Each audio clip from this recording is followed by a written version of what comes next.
Part 35. The book of Revelation is written in order and it's not written in order.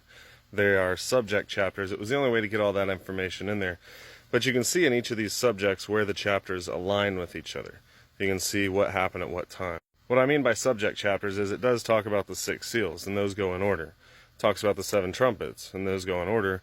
The vials, or the bowls, and those go in order. But the beast, which the beast goes in order, but the beast also overlaps like the trumpets, But you've got subjects. You've got the subject of the beast, the subject of the 2 witnesses, the subject of Satan, the subject of the resurrection from beginning to end. You've got all these different subject chapters. And my favorite chapter in the book of Revelation is Revelation chapter 12. It gives the most insight into everything from Jesus' birth until the destruction of Babylon. Leading up to the destruction of Babylon. Let's say that. Revelation chapter 12 starts at Jesus' birth. And it says, I saw a woman clothed with the sun, and upon her head were 12 stars, and under her feet was the moon.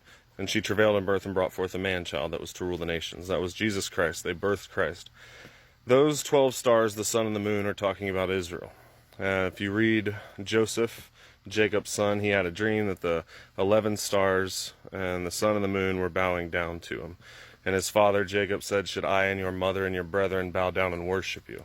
Because they were the 12 stars, the sun and the moon.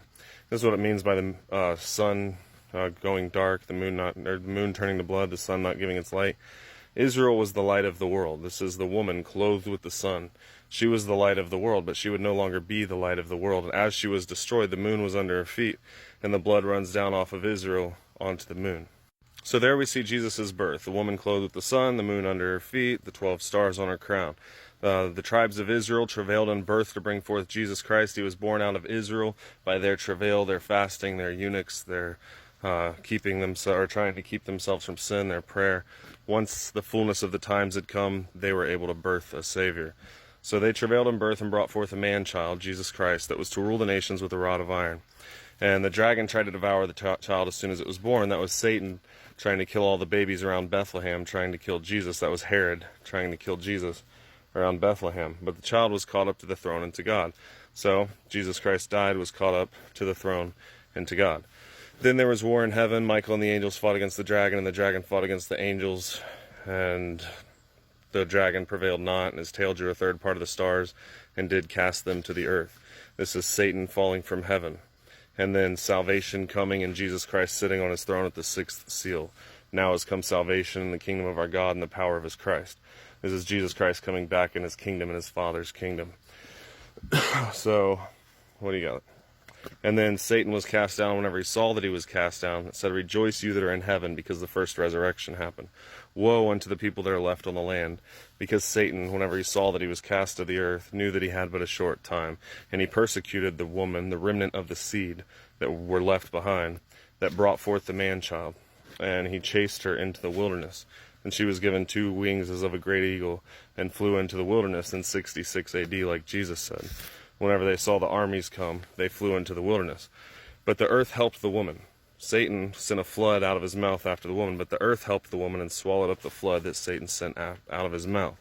This is because at first, Rome was Satan. Satan had power over Rome, and they were persecuting the Christians and going through tribulation from 64 until 66 AD. But whenever Jesus Christ sat down on his throne in 66 AD, then the Roman armies came, and God put in their hearts to fulfill his will, right? And that was the rod of iron and the wrath of the Lamb. So Jesus Christ gets power over Rome in 66 AD. And it says the earth helped the woman. This is the zealots and the infighting. These are the unbelieving Jews. The land helped the woman.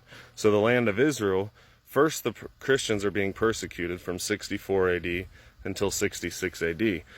But then the infighting amongst the zealots caused Rome to leave off persecuting the Christians, so they were given 2 wings like a great eagle and were able to fly into the wilderness. They were able to go into the wilderness where they had a place prepared away from Satan in this war for 1,260 days or 42 months. And then Jesus gets power over Rome. But that's the earth swallowing up the flood. This is Satan being thrown into the bottomless pit. The earth swallowed up the flood that Satan sent out of his mouth. And then Jesus gets power over Rome, and they turn their sights onto the unbelieving Jews. And 66 AD is also whenever the beast started to rule. But the beast came after the working of Satan, like it said with the man of sin. He comes after the working of Satan. Satan was ruling first, and he had 7 heads and 10 horns. Well, he was going into the bottomless pit. So then it says, the dragon stood upon the sand of the sea, and I saw a beast rising up out of the sea, having 7 heads and 10 horns. And Satan gave the beast Satan's power, Satan's seat, and great authority, because Satan was not going to be there. Whenever Jesus was ruling, Satan was thrown into the bottomless pit. The reign of Christ starts, Satan is thrown into the bottomless pit. The earth swallowed up the flood.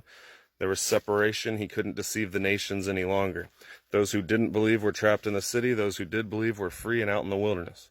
So he couldn't deceive the nations any longer. But he gave his power unto the beast. While he was gone, the beast came after the working of Satan and took over the 7 heads and the 10 horns. Now the believers were not appointed to wrath, so the trumpets didn't start sounding until the believers were in the wilderness. This is where you have the wrath of the Lamb under the 6th seal, and then silence in heaven preparing the trumpeters to sound. Under the 6th seal, you've got the first resurrection. The 144,000 were first. The rest of the believers fled into the wilderness where they had a place prepared. The nations were separated between the believers and the unbelievers. The believers are free. Satan couldn't deceive them. And the wrath was coming upon the Jews. Like we said earlier, there would be great wrath upon this people, the Jews, whenever the Roman armies came, and they would fall by the edge of the sword and be led away captive into all nations. Listen to what the Spirit says. This is what it said to the beast. You that kills with the sword must be killed with the sword, and you that lead into captivity shall go into captivity. So that is the beast, and that's the wrath. The believers were not there for it. They were free from the wrath, except for the 144,000 who were already ruling and reigning with Christ on Mount Zion in the first resurrection. So stay tuned. We're going to get into the trumpets.